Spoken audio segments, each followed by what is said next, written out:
भारत, दुनिया की तीसरी सबसे बड़ी महाशक्ति। अगर भारत महाशक्ति है तो हमारा यह देश क्या है?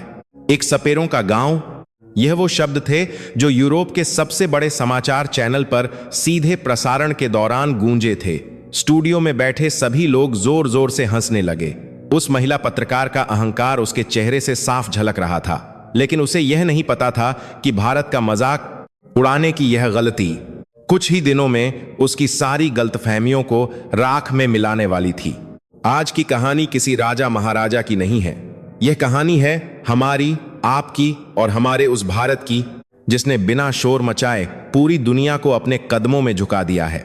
यह कहानी एक ऐसी विदेशी पत्रकार की है जिसे लगता था कि भारत आज भी केवल धूल, गरीबी और पुरानी सोच वाला देश है। लेकिन जब उसने भारत की धरती पर कदम रखा तो जो उसने देखा, उसने यूरोप के बड़े बड़े विशेषज्ञों की नींद उड़ा दी। उस रात स्टूडियो में बहस चल रही थी। चर्चा का विषय था कि आने वाले समय में दुनिया की सबसे बड़ी ताकत कौन बनेगा। जब सूची में भारत का नाम तीसरे स्थान पर आया तो उस विदेशी पत्रकार जिसका नाम एलेना था, उसने मुंह बनाते हुए कहा, यह कैसी रिपोर्ट है? जिस देश में आज भी लोग बैलगाड़ी पर चलते हैं, जहां पक्की सड़कें नहीं हैं, वह देश हमें तकनीक सिखाएगा। यह आंकड़े पूरी तरह से झूठे हैं। उसका यह अहंकार भरा बयान आग की तरह फैल गया। दुनिया भर में बसे हर भारतीय का खून खौल उठा। हमारे देश के लोगों ने सोशल मीडिया पर इस कदर विरोध जताया कि उस समाचार चैनल की नींव हिल गई। चैनल के मालिक घबरा गए। उन्होंने तुरंत एलेना को अपने कमरे में बुलाया और कहा, तुमने एक बहुत बड़ी गलती की है। अब तुम्हें भारत जाना होगा। वहां जाकर असलियत दुनिया को दिखाओ। अगर तुम्हारी बात सच निकली तो ठीक, वरना तुम्हारी नौकरी चली जाएगी। एलेना गुस्से में थी। उसे लगा कि यह बहुत आसान काम है। वह मन ही मन सोच रही थी कि वह भारत जाएगी, वहां की कुछ टूटी फूटी सड़कों और पुरानी व्यवस्थाओं की तस्वीरें खींचेगी और दुनिया को दिखा देगी कि भारत कभी महाशक्ति नहीं बन सकता। अपना सामान बांधकर उसने नई दिल्ली के लिए उड़ान भरी। विमान में बैठे बैठे वह लगातार यही सोच रही थी कि जैसे ही वह हवाई अड्डे पर उतरेगी, उसे चारों तरफ भीड़, शोर, शराबा और गंदगी मिलेगी। लेकिन असली खेल तो तब शुरू हुआ जब विमान ने भारत की धरती को छुआ। हवाई अड्डे के अंदर कदम रखते ही एलेना के पैर ठिठक गए। उसने सोचा था कि यहां पुराने पंखे चल रहे होंगे और अधिकारियों की लंबी लंबी कतारें होंगी, लेकिन उसके सामने जो था वह किसी विज्ञान की किताब के पन्नों से निकला हुआ सच लग रहा था। पूरा हवाई अड्डा शीशे और इस्पात से चमचमा रहा था। बिना किसी लंबी लाइन में लगे चेहरा पहचानने वाली आधुनिक मशीनों ने पलक झपकते ही उसकी जांच पूरी कर दी। यूरोप के बड़े बड़े हवाई अड्डों पर भी जहां घंटों लगते थे, वहां नई दिल्ली में उसे बाहर आने में सिर्फ 10 मिनट लगे। यह कैसे हो सकता है? उसने बुदबुदाते हुए खुद से कहा। लेकिन यह तो सिर्फ शुरुआत थी। बाहर आकर उसने एक गाड़ी की। गाड़ी चौड़ी और शानदार सड़कों पर दौड़ने लगी। सड़कों के किनारे बड़े बड़े भवन, चमकती हुई इमारतें और एक ऐसी व्यवस्था जो यूरोप के किसी भी शहर को टक्कर दे रही थी। रास्ते में गाड़ी रोककर वह एक छोटी सी दुकान पर चाय पीने रुकी। यह एक साधारण सी टपरी थी। एक बूढ़ा आदमी जिसके माथे पर सालों की मेहनत की लकीरें थीं, बड़े प्यार से चाय उबाल रहा था। एलेना ने चाय पी, जो बहुत स्वादिष्ट थी। जब पैसे देने की बारी आई तो उसने अपने बटुए से बड़ा नोट निकाला। चाय वाले ने मुस्कुराते हुए अपनी मातृभाषा में कुछ कहा और इशारे से एक छोटे से बोर्ड की तरफ दिखाया जिस पर एक वर्गाकार निशान बना हुआ था। एलेना को समझ नहीं आया।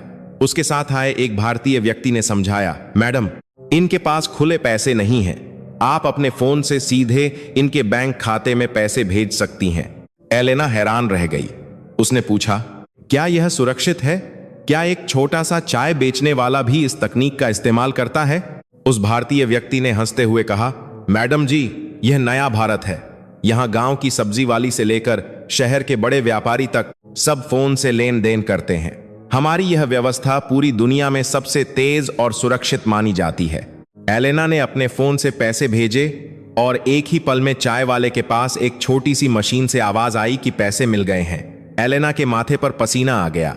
जिस तकनीक को अपनाने में यूरोप के पढ़े लिखे लोगों को आज भी डर लगता है, उसे भारत का एक साधारण सा आदमी इतनी आसानी से इस्तेमाल कर रहा था। उसे याद आया कि कैसे स्टूडियो में बैठकर उसने कहा था कि भारत एक पिछड़ा हुआ देश है। उसे पहली बार अपनी बातों पर शर्म आने लगी थी, लेकिन उसके मन में अभी भी एक शंका थी। उसने सोचा, यह तो सिर्फ एक शहर की बात है, जरूर यहाँ के कुछ हिस्सों को सजा कर रखा गया होगा। असली भारत तो अभी मैंने देखा ही नहीं है। लेकिन उसे नहीं पता था कि अगले दिन जब वह हमारे देश के वैज्ञानिकों और उन नौजवानों से मिलेगी जो बिना थके दिन रात एक कर रहे हैं, तो उसके पैरों तले जमीन खिसक जाएगी। अगले दिन का उसका सफर उसे एक ऐसी जगह ले जाने वाला था जहां भारत दुनिया के लिए वह काम कर रहा था जिसे करने की हिम्मत बड़े बड़े विकसित देशों में भी नहीं थी। अगली सुबह जब सूरज की पहली किरण नई दिल्ली के आसमान पर बिखरी, एलेना एक बहुत बड़े तकनीकी और अनुसंधान केंद्र के बाहर खड़ी थी। उसे लगा था कि शायद यहां उसे वही पुरानी मशीनें और किसी और देश की नकल की हुई तकनीक देखने को मिलेगी। लेकिन जब वह मुख्य द्वार से अंदर गई तो उसके कदम वहीं रुक गए। वहां हजारों की संख्या में युवा लड़के और लड़कियां बहुत ही साधारण कपड़ों में बड़ी बड़ी चमकती स्क्रीनों के सामने बैठे थे। कोई शोर नहीं था, कोई भाग दौड़ नहीं थी, बस एक गजब की शांति और ऐसा ध्यान था जैसे वो कोई तपस्या कर रहे हों। यह वो जगह थी जहां से आसमान और अंतरिक्ष पर नजर रखी जाती थी, जहां दुनिया के सबसे जटिल आंकड़ों को पल भर में सुलझाया जा रहा था। तभी उसके पास एक बुजुर्ग आदमी आए।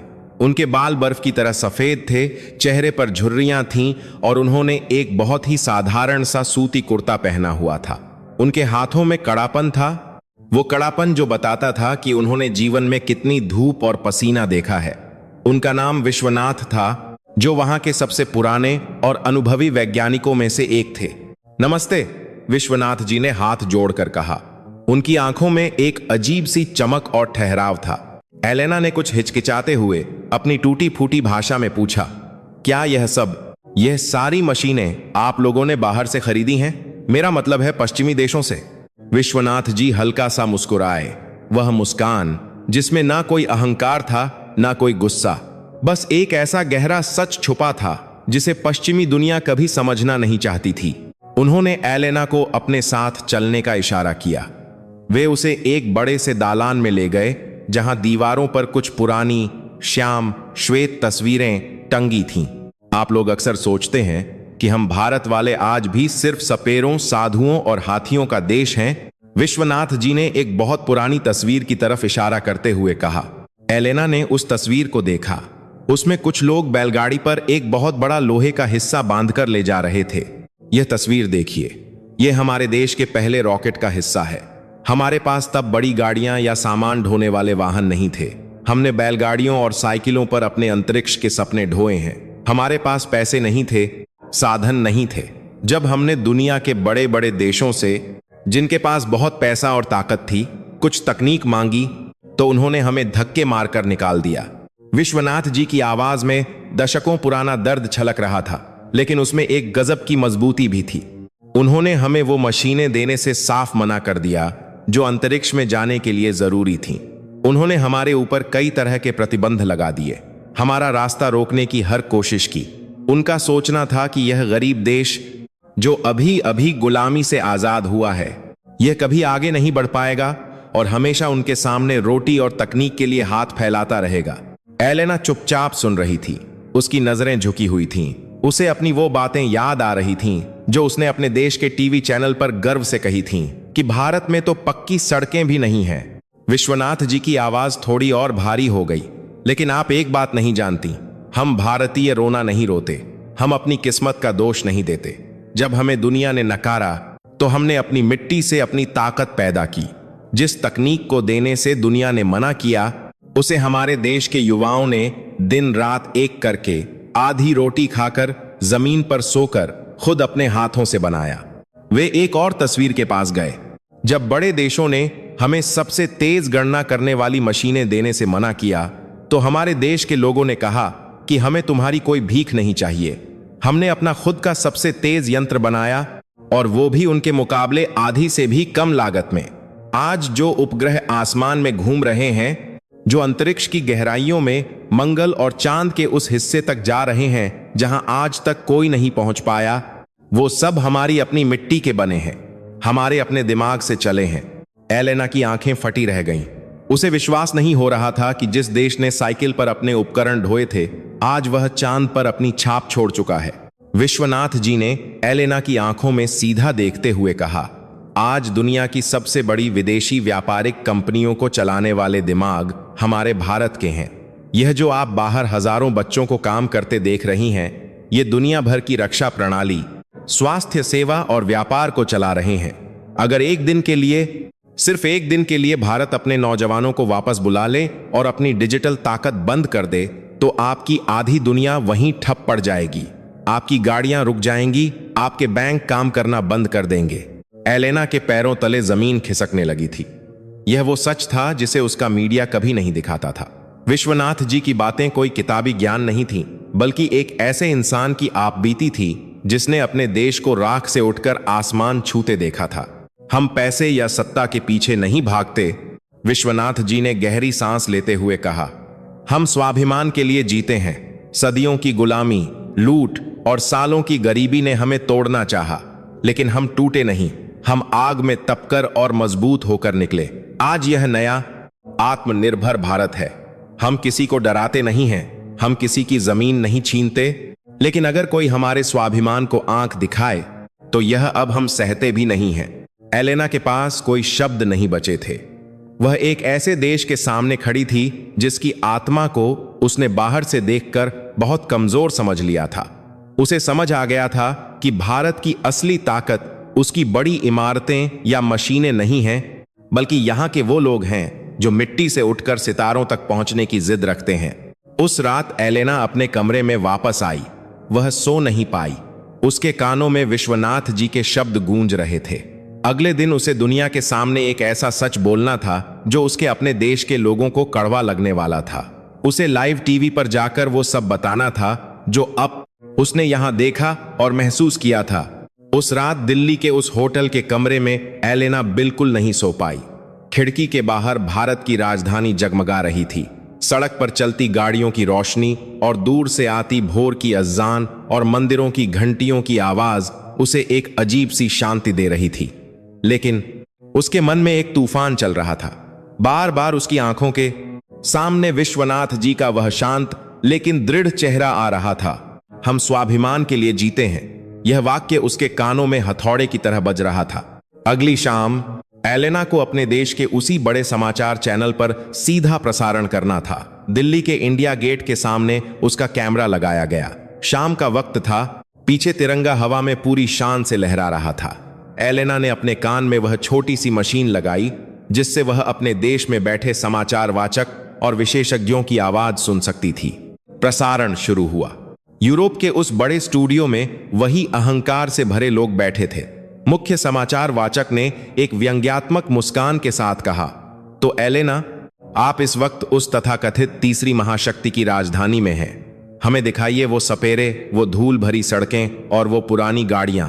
बताइए दुनिया को कि यह देश अभी भी हमसे 100 साल पीछे है।